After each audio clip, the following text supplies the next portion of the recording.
going to go ahead and get started tonight. By way of introduction, I'm Mark Oldinger. I'm the Director of the Department of Planning and Development Review. It's my distinct honor and privilege to welcome you all here tonight as we begin really focusing on the implementation of the Riverfront Plan. I don't know how many of you have been here during some of the other public fora we've had on this, but this rings very close to my heart because I had been a member of this community for 2 days when we had the first public meeting, so my tenure here has tracked with this project and I'm very excited about tonight. I'm not going to say a lot because we really want to get to the meat of the matter, which is Hargraves talking about the Browns Island Dam Walk and some of the other things.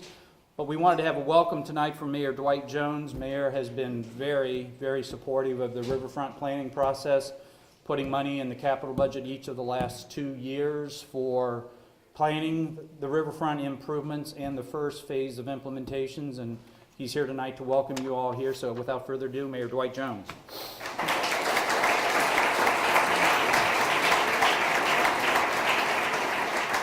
Well, thanks so much, Mark, and thank all of you for being here tonight. And I wanted to be here to kind of share with you the fact that we have been listening and we have been working. Many of you in this room were with us when we were doing the master plan several years ago. And when you come to these meetings and participate in the planning process, I know you're looking up the next day thinking, why didn't it happen sooner? But it takes a minute to get these kinds of things done. You also were a part of the development of the Riverfront Plan, and you attended public meetings in 2011 and 2012. And your assistance in allowing us to get your input has allowed our team, led by our city professionals and by our consultants, to put together and lay out a great vision for our great riverfront. We know that the river is our greatest asset, and we want to have a single unified and cohesive space that is the pride of our citizenry and also a delight to our guests that are coming from around the world. Many of you have heard me say that we want to grow Richmond by design and not by default. But for many years, Richmond has been growing its river assets by default. And we have really been blessed to have some river enthusiasts and mountain bikers and paddlers and trail runners and hikers and naturalists who have helped us to get the river to where it is today so that people can enjoy it. And so we are really grateful to all of those who have been a part of getting us to where we are today. But now we don't want to grow by default anymore. We want to grow by design. And for that reason, we have invited you here tonight.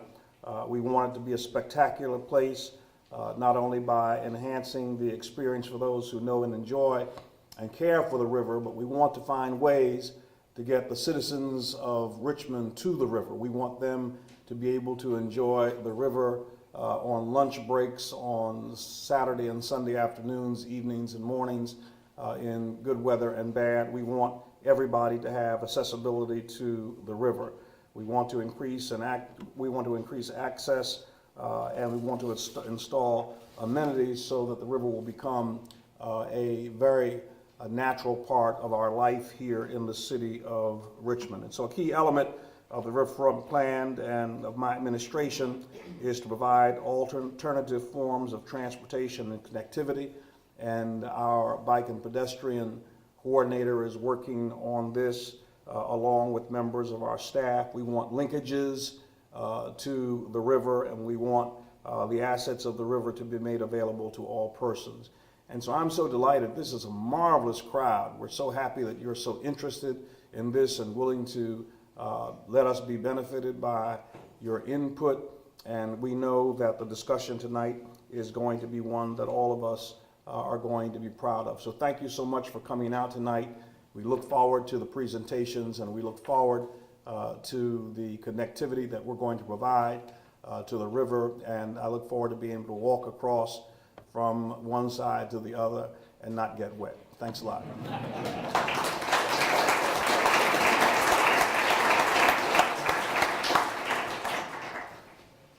Thank you very much, Mayor. I want to just briefly kind of where we've been and turn it over to Kurt to say where we are and where we're going. And I think I tried to distill kind of the 178 pages in the plan to 3 or 4 quick slides, and number one of those is that I think for those of us who are living the Riverfront plan on a daily basis, and many of you who use the Riverfront on a daily basis, our goal of the implementation of the Riverfront plan has never been just about the water.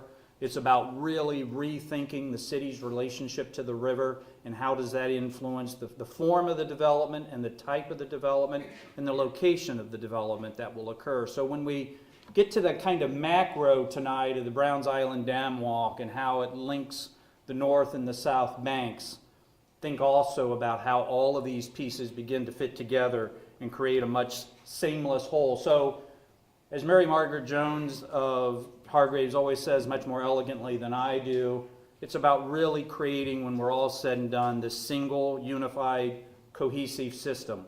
It's not about pitting development against preservation or green space against hardscape. It's really about how we use the river as a means and a system for the visitors, but more importantly for those of us who call Richmond home and on a regular basis visit us. It's also a bit, I think, about the reverberative impact, which is a very difficult word I've discovered to say, so I don't know why I keep using this slide.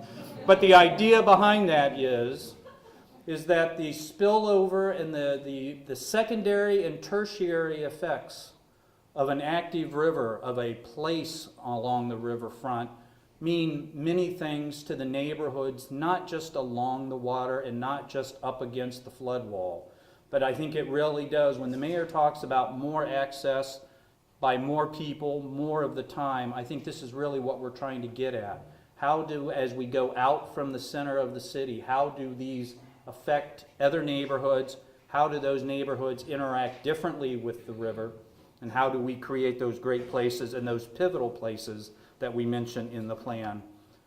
And then lastly, it really is about the connections. So much of what you're going to hear about tonight is the first of many, I think, opportunities to make additional connections across the river and along the river.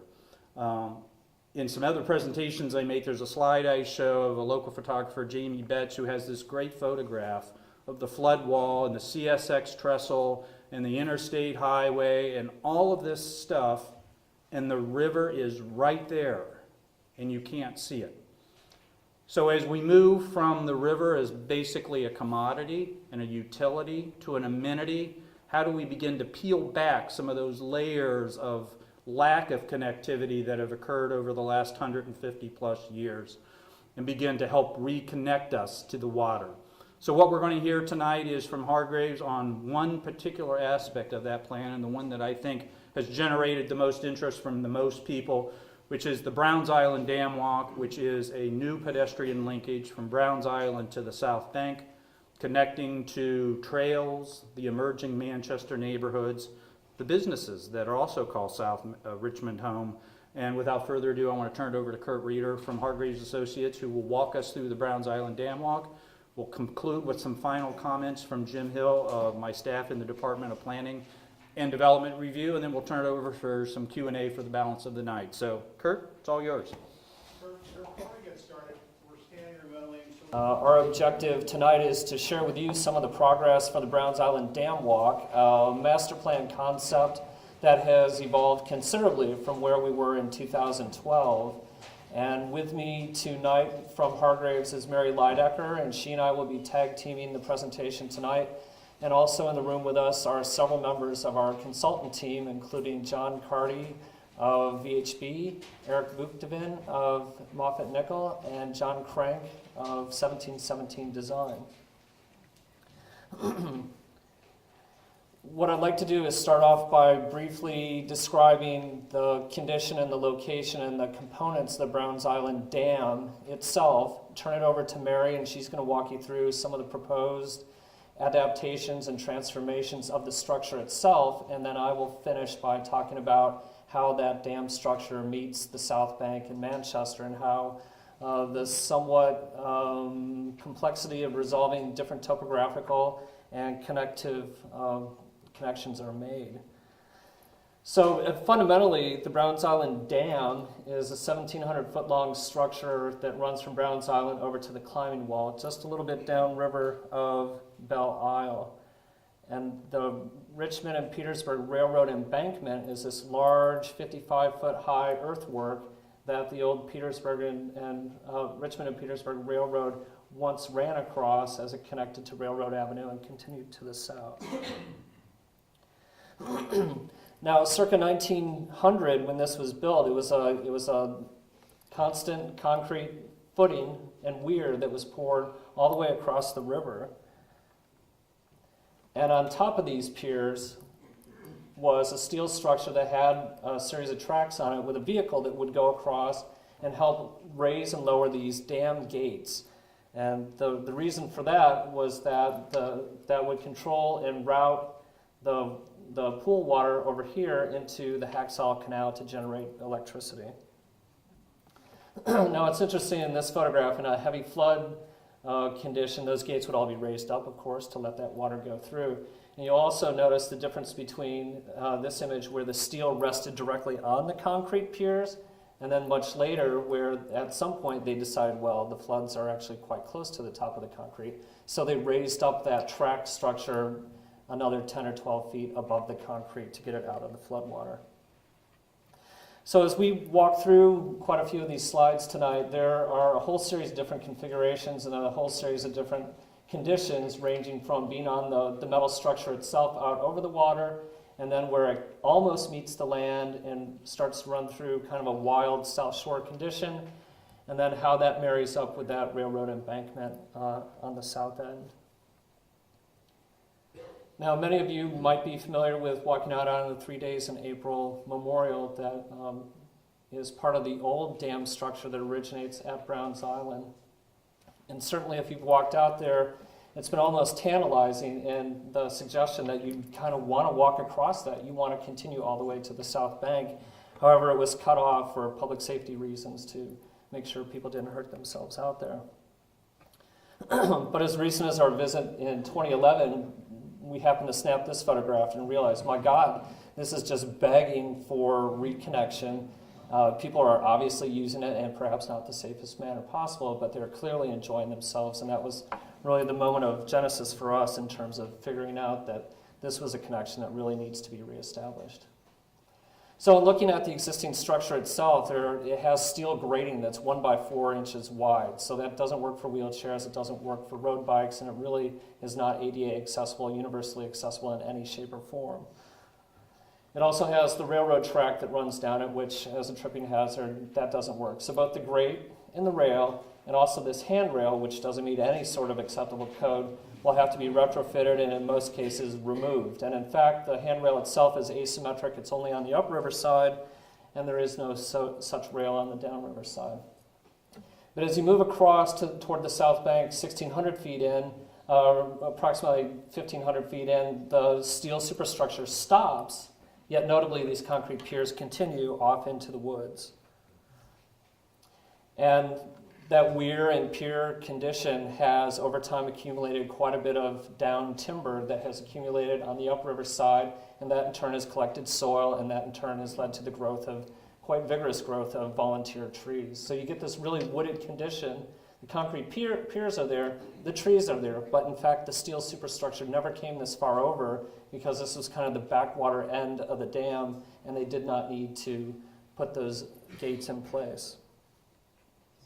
And so you can begin to see at the climbing wall stair that goes down, this is the last concrete pier, and that will be essentially the landing point for the dam walk as it meets this embankment. Now if we look at the north side, or I'm sorry, the downriver side of the embankment, you can begin to get a sense of the vegetation that's out there. Yes, there are some woody trees, but by and large it's overrun with invasives, quite a bit of kudzu, quite a bit of heterohelix, and about a dozen other species that really are not a big plus. And in fact, it's begun to challenge those trees to such a significant amount that ideally they'll be removed and replaced and revegetated with more appropriate native and adaptable species. On the south end of the embankment is what we've referred to as the SunTrust Bridge. It's a pre-existing pedestrian and bike bridge that takes you across to the SunTrust parking lot. And then standing on that bridge, if you happen to look upriver, you can begin to see the Norfolk Southern line that opens up into the Manchester rail yard there. And also this begins to be suggestive of a future missing link trail connection that will allow everybody to connect in a more expeditious and convenient way upriver to the much larger James River Park System trail network. And there's also this existing asphalt switchback ramp. It, again, doesn't meet any sort of ADA accessibility, but it's desirable for a great many of cyclists and runners and pedestrians who use it to get from the low end of the Manchester floodwall walk up to the SunTrust Bridge and over, as well as out to the climbing wall end itself for a great view of downtown. You can begin, this obviously is not this is not what it's like every day. This was a tour that we went through, but it shows that it certainly is capable of use. And then that connects onto the floodwall that way. So our mission statement basically is that we are looking to take an industrial artifact, adapt it, transform it into something that has meaning and function in your everyday life so that you're able to move back and forth across the river in a vehicle-free zone, and it is capable of accommodating users of all types, whether they be requiring ADA accessibility, universal access, or whether they are on a fast-moving road bike, or they're on foot, or they're running, or however, as long as it's non-motorized. That's the key constraint. So the goal is to get people into that great open space out over the river, and also to look for opportunities to roll back the invasives that are on the South Shore and to reconfigure that earthwork in a more positive and sustainable way to expand the habitat in a positive way. And with that, I will turn it over briefly to Mary. Yep, there you go. So what Mary's going to talk about is the dam walk structure itself, and then I'll come back and talk about the South Shore.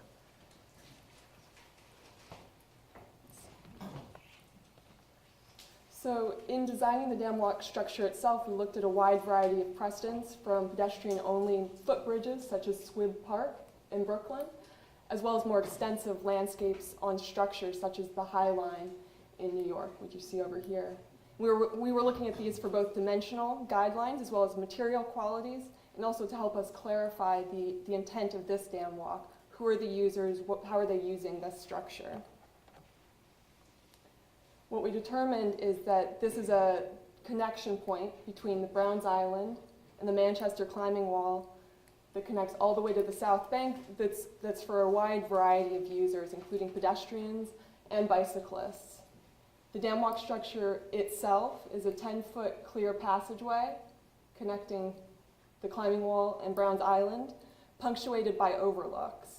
4 overlooks are concentrated and evenly distributed over the open water sheet of the James River, beginning at the existing downriver 3 days in April memorial. There's then 1 upriver overlook, followed by 2 other downriver overlooks. And at the Manchester embankment, at the climbing wall, there's 1 final overlook, which also provides access down to the climbing wall. In determining the appropriate clearance for the primary passage across the dam walk, we looked at multiple precedents in Richmond. We looked at existing structures such as the pedestrian bridge under the pedestrian crossing under the Lee Bridge, as well as pathways and connection points adjacent to the dam walk structure itself. And what we determined through a lot of input was that 10-foot clear was the appropriate width that would make both pedestrians and cyclists feel comfortable sharing the same passage. And this slide also begins to show you what a really interesting and dynamic relationship the dam walk users have with the water sheet itself. Typically the water is about 30 feet on the upriver side of the weir and around 25 feet on the downriver side. The deck itself is at 47.5 feet, so you're typically about 15 or 20 feet above the water sheet. Now during storm events, the water obviously rises, which can be very exciting and dynamic, reaching about 46 or about 1.5 feet below the deck during the 100-year storm. So clearly during extreme events, there would have to be a level at which the dam walk itself would be closed to the public for safety precautions. So in the Riverfront plan, we really wanted to endeavor to use as much of the existing structure as possible. However, in order to achieve the 10-foot clear, there are pieces that we do realize now need to be removed and retrofitted. We will be using the existing concrete piers as well as the steel primary substructure. However, as Kurt mentioned, we will be removing the grating, the rails, and the guardrail, all of which is in an effort to achieve the 10-foot width as well as an ADA accessible path.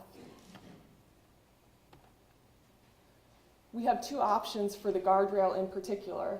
We really wanted to keep this kind of open, transparent experience between the user of the dam walk and the river environment itself. So we're proposing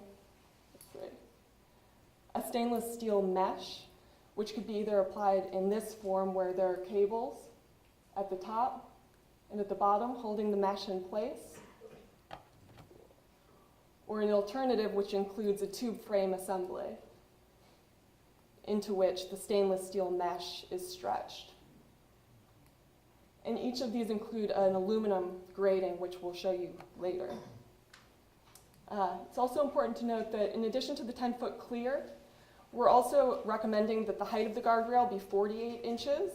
We looked at multiple guidelines, and this is above the ADA requirement for 42, but this was what was determined would be comfortable, particularly for bicyclists as they cross the river, so that they feel comfortable adjacent to the edge.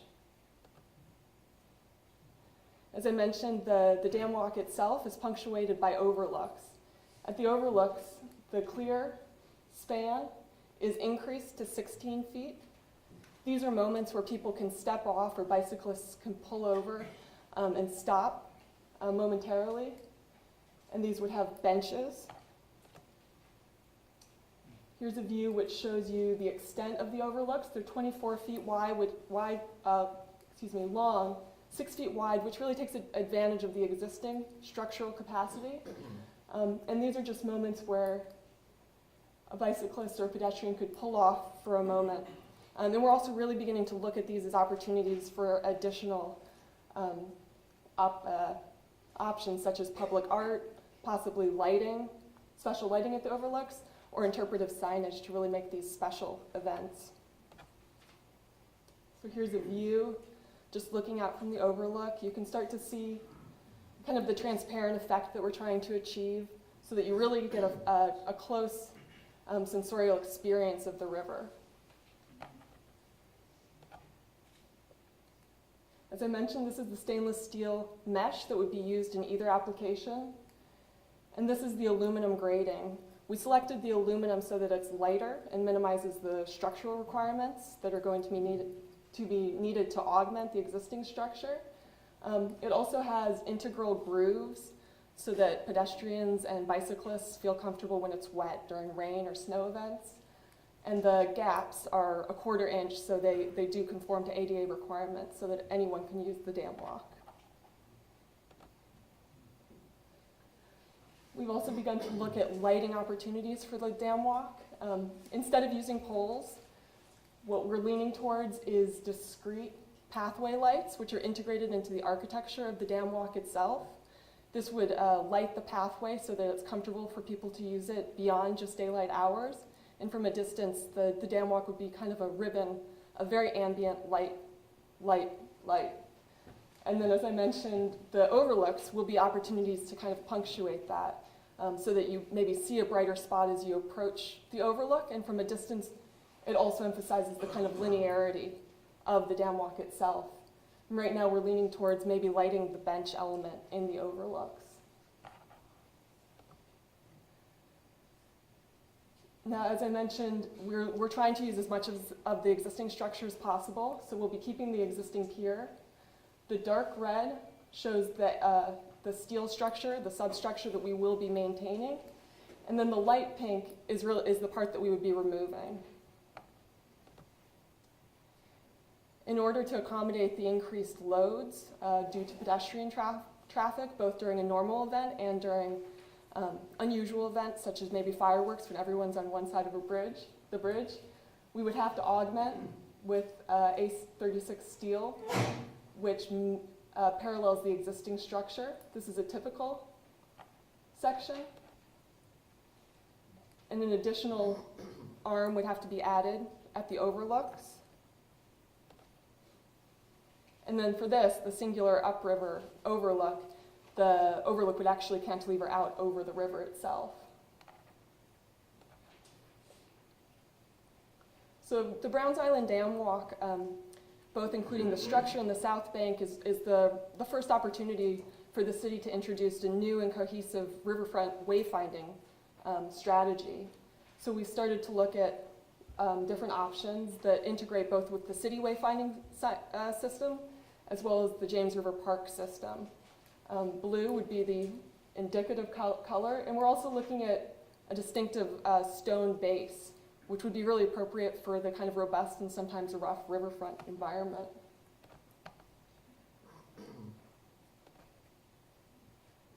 We also think that there's an opportunity on the Browns Island side to create a really distinctive identification sign. So this could be a sign that's affixed to the existing dam gate that's on that side of the dam walk.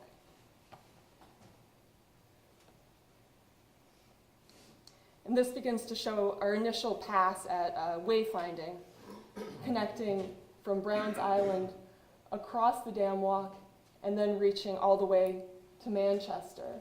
And so across the dam walk, there's the identification sign, and then it focuses on interpretive signage. But as you reach the southern embankment, and there are multiple opportunities for connection, directional signage is the primary type of sign that's required, as you have opportunities to connect over to the flood wall, over to Manchester itself, and in the future up to the missing link.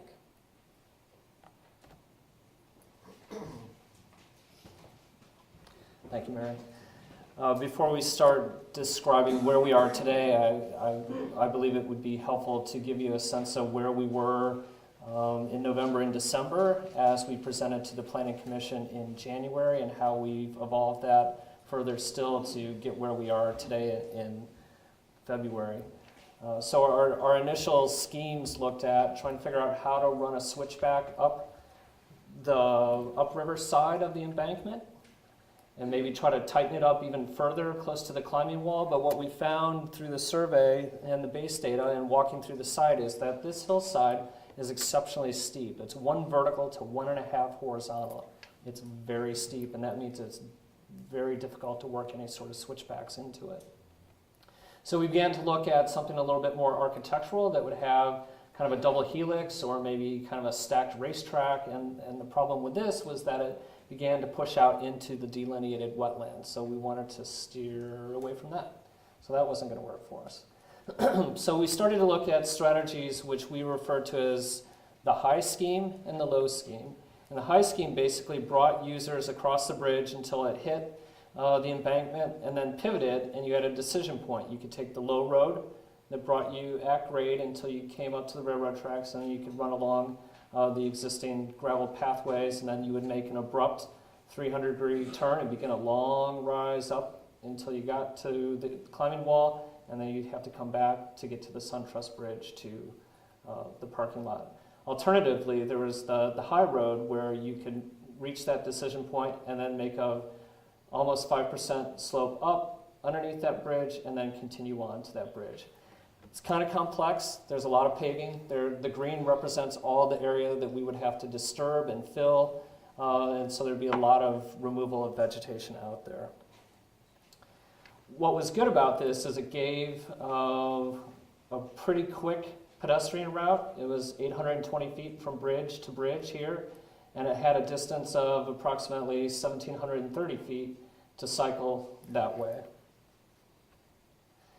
The alternative was the low option, where there was no decision point at this landing here, that everybody was routed along the base of, and actually down in the floodplain itself, along the base of the embankment until you got to a point up here by the rail yard, and then you would head back south again and make this long kind of Z shape up to the top of the bridge there. It was considerably more circuitous in that it was almost 3,000 linear feet. There was no staircase connecting up, so both pedestrians and bikes had to go that way. So there were actually quite the stakeholders that we met with at James River Park Association and others within the city, as well as the Planning Commission and urban design component of that. we heard kind of advocates for both strategies. So it became clear to us that we needed to figure out a way to hybridize those two. So the most expeditious and most direct route perhaps is also the most disruptive, and so that was not necessarily the highest priority. Similarly, taking a more circuitous route was seen as not necessarily a bad thing. So ultimately, here we are in February with a hybrid scheme that brings people across the bridge to the deck landing here, and it's configured as such to avoid impacting that wetland area here.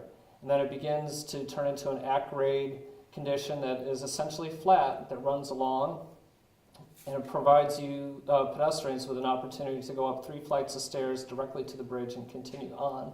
Or you continue cycling to this point for a future missing link connection, and continue on essentially flat still to this point, at which the decision point is cycling, walking up a 4.75% slope to the bridge, or taking the much more aggressive existing asphalt switchback ramp at that location. And in plan, it may be a little bit hard to follow, but very quickly here I'll give you something 3D to look at. So essentially a 3-minute walk in blue that takes you that way, or essentially an 8-minute walk if you were to take the much more circuitous route, and you could do that pretty much in a 2.5-minute cycle ride. So in terms of what are the materials, this, as Mary described, is metal decking, shown in the yellow. The orange would be a 10-foot wide asphalt path, and then the pink begins to show a crushed stone aggregate path, a granular surface not unlike, or actually quite consistent with the gravel that's out there today. I would also point out staircases. So in purple is staircase here, also a staircase from this 5th overlook down to the base of the climbing wall. So in section on the upriver side, this is in brown is the existing embankment, and what we're proposing to do is to add fill in green that matches that same steep slope here. But on the downriver side, again, all fill in green, but we're looking to make that a little bit shallower at a 2-to-1, a 1 and 2 slope that way.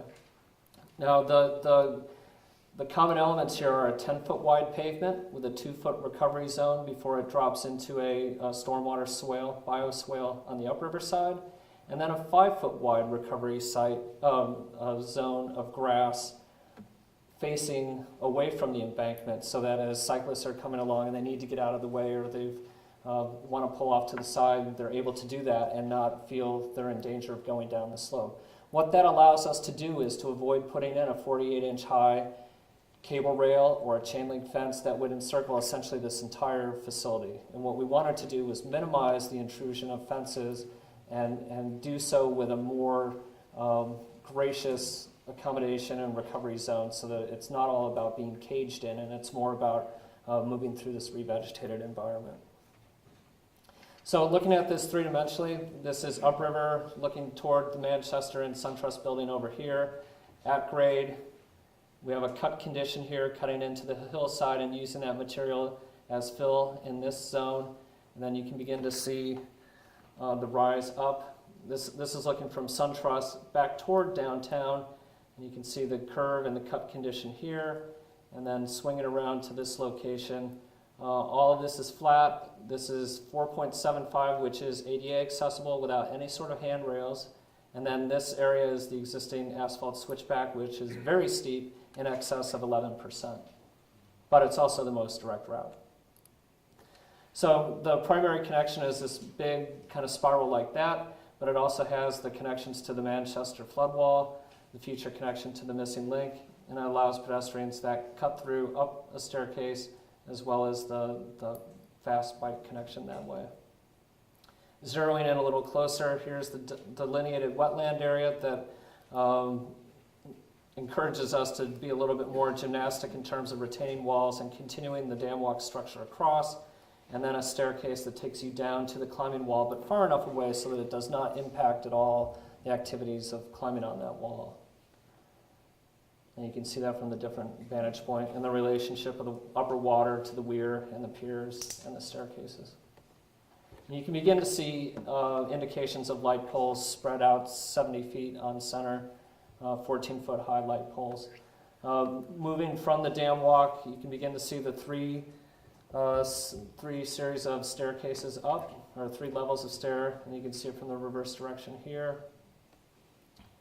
Then along the Manchester Railroad tracks, that big cut through, and this becomes the decision point.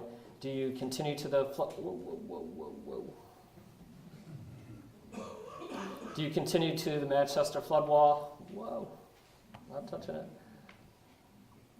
Or do you take that really aggressive route up to the top to get across the bridge there? We're not impacting the flood control structure here or the gravel road that serves that today. We are leaving that intact. We're not touching the bridge. The green area references where we are doing regrading and fill conditions. And then viewing it from the river, kind of the helicopter view back toward the Manchester side, this begins to describe the curve that will offer a great view to downtown and to the dam walk structure, as well as indicating its relationship to the climbing wall, getting close but not impacting and not interfering with that climbing wall itself. And then finally, this is a view from the SunTrust Bridge to see how all these pathways resolve themselves.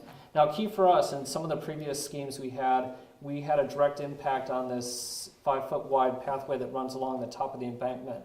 And it became clear to us that it was desirable to leave that intact and leave it alone as much as possible, because that's kind of a cool environment to be walking down what is kind of a volunteer alley where the trains used to go. So we wanted to leave that untouched as much as possible.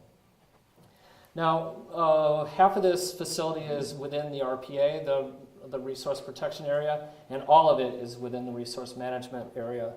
So that means flooding is certainly possible, probable, and quite likely. The top row of images shows what the existing condition looks like during 50, 100, and 500-year flood, and how it becomes virtually an island in the 500-year flood condition. And then the proposed hybrid scheme, this is what it looks like in normal conditions. 50-year flood, it's still connected, it works. 100-year flood, it conceivably is still functional, but you're within 18 inches of having floodwaters lap over that pavement, so realistically it'll likely be closed. But not surprisingly, in a 500-year condition, the entire dam walk is underwater as it is today, and that's just not going to be an accessible area. So talking a little bit about the vegetation, the dark green represents areas of steep slopes that will have to be revegetated. The purple line refers to the bioswales that collect the stormwater off those steep slopes and keep it off the pavement itself. And this minty green area illustrates where we are looking to revegetate as rain gardens. So we're looking to collect that water, put it into an environment with a diverse palette of new species, appropriate native and adaptive species for this location. And also, we have begun working with the James River Park Association and their invasives experts for strategies to selectively go through areas that we are not disturbing to begin to weed out some of those species. If we could bring the goats out here, we would love to. Not sure that's viable, but we are certainly open to the goats. So here's a preliminary list of some of those not good species for this area and kind of the havoc it's wreaked upon the landscape as it is. And then we've begun to formulate a list of popular species or appropriate species that we will be able to put out on this site. It's going to be a very steeply sloped condition. We will have to reinforce those steep slopes, but vegetation is going to be key to blending that back into the natural environment of the James River Park system. And it's also an opportunity for volunteers, and we will be working with the city and James River Park Association to figure out how they can bring volunteer efforts into the revegetation process. Now, just briefly in section to revisit what we were talking about, revegetation of these steep upland woody areas to expand the current areas that we are not impacting, and then these bioswales adjacent to the pathways, and then areas for rain gardens to have a much larger footprint to capture this water, slow it down before it's released back into the James River. And this begins to itemize a list of the many city, state, and federal agencies, departments that we will need to continue to coordinate with in order to get the appropriate permits, get their recommendations on specific details, and make sure that everything is in an organized and forward-moving direction. Lastly, I'll touch on lighting. Mary described lights, very discrete, very small lights that we would use on the dam walk structure itself. In the land-based area, we would use a pole-mounted light, approximately 14 feet high. We're looking for something very simple, a very simple tapered pole with a very small LED head on it. And it's not something that will glow. We don't want this to be visible from 3 miles away. We want it to put its light down and be appropriate for people using the facility, and it's not meant to be a billboard of any sort. It's meant to be purely functional for public safety, so that individuals of all descriptions are able to use this into the evening and feel safe, and so that you're able to see reflection of light up to individuals' faces as they approach you, so you have a greater sense of personal security. Material-wise, I did identify that we're looking to use asphalt because that's going to be the most resilient and kind of a harsh environment and easy for the city to repair. And we've had long conversations about, can't you please use something more sustainable? And the reality is that cold mix asphalt is amongst the most green material that we're going to be able to use. Anything like a permeable pavement, which we would love to use, is so it's so expensive, and the maintenance for it and the ability to make retrofits to it just makes it really difficult for the city, most cities, to use an environment like this, because it has to be vacuumed out, it has to be maintained, and that's just not the best approach for this facility. We are looking to use some of the steel that gets pulled up off the dam walk itself and possibly reused as barriers where we do need to use those. That's our goal. We would also like to use weathering steel for the staircase up to the top of the embankment. There will be conditions where we will have to use riprap, and we hope to backfill that with soil so that vegetation can volunteer through that, so that we're not looking at exposed riprap like you are along the railroad tracks today.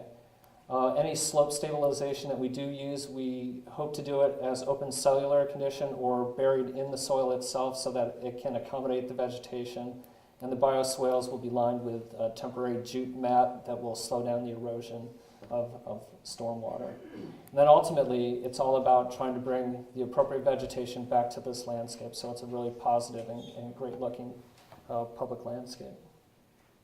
So I will end with our mission statement. Again, we're looking for the connection, we're looking to maximize the diversity of users, and we're looking to do it in a great public landscape that has a good mix of ecologically appropriate species and rolls back the tide of invasive species. So with that, I think I'll invite Mr. Hill to come up.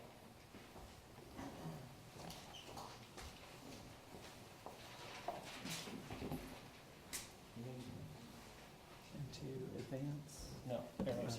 Thank you. Good evening. I want to spend just a couple minutes telling you about some other riverfront projects that we have under development.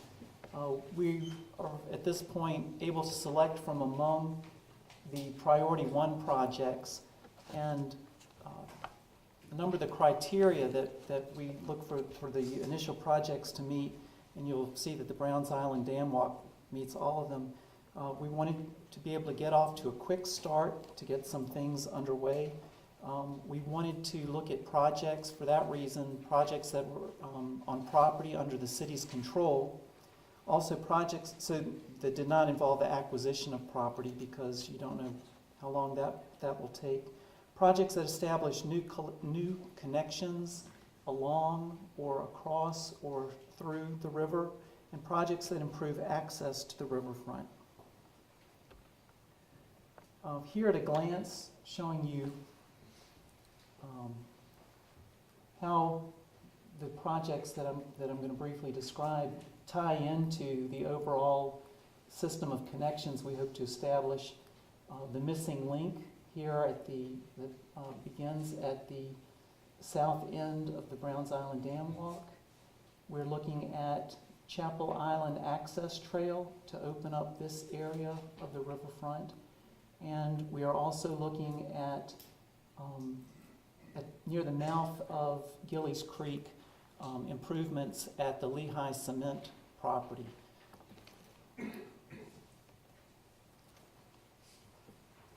This shows you, I should first explain that the missing link is the term that we use to describe the gap in public access along the riverfront from this area near the climbing wall that's going to be opened up by the Browns Island Dam Walk to Belle Isle and all of the vast network of trails that are upriver along the south bank of the river. And this includes access to Belle Isle and also Forest Hill Park.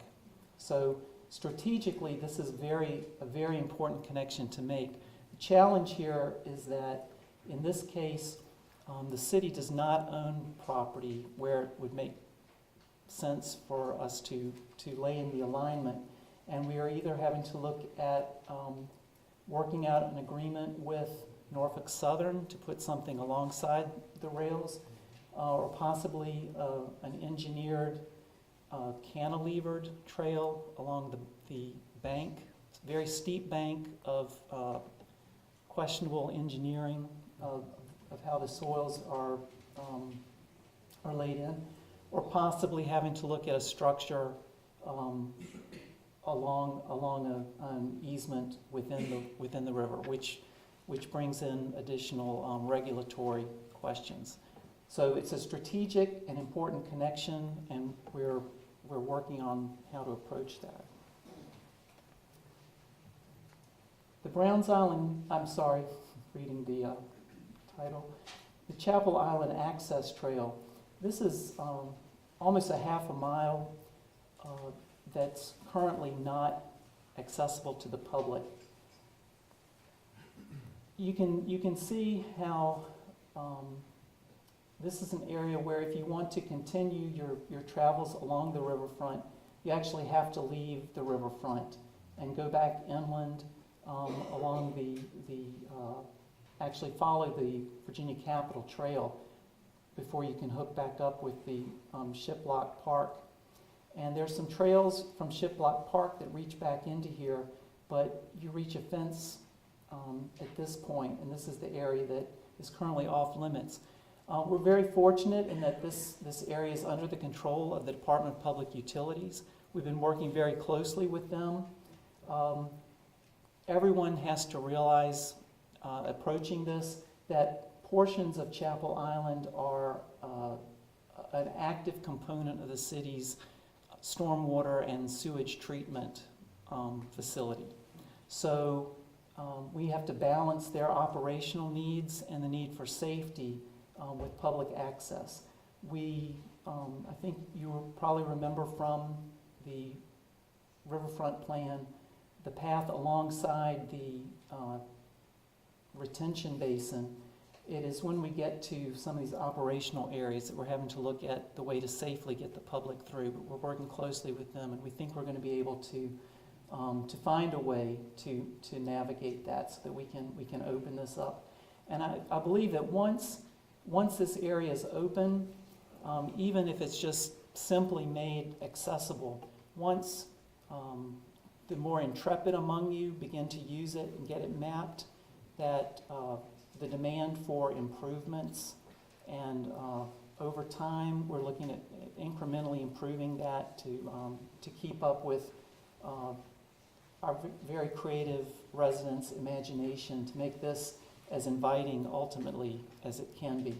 Initially, we're working in the near term just to get it open and accessible. This is from the Riverfront plan. It's a conceptual view of the Lehigh Cement site. This was a property that was recommended for acquisition in the downtown plan. The city has acquired the property. We are currently waiting for the Lehigh plant to vacate and move to its new facility. There's already funding for the removal of the concrete silos. In a moment, I'm going to show you a jarring view of the current state of the property. Again, this is conceptual, so tonight we'll be happy to answer your questions, but we don't need to get hung up on on the details of this, but we are currently developing the scope for the development of public access here. This is the route of the Virginia Capitol Trail across here.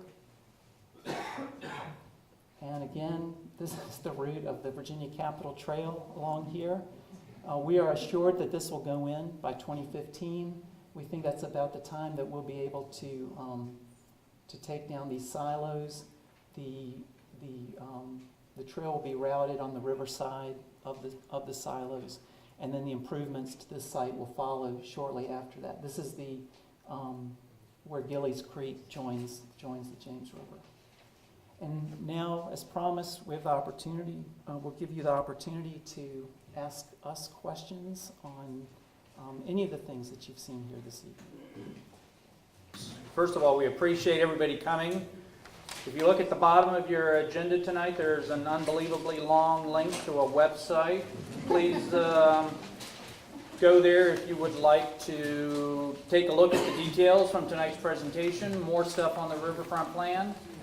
And is it possible off that link to contact us? Yeah. Yes. Yes.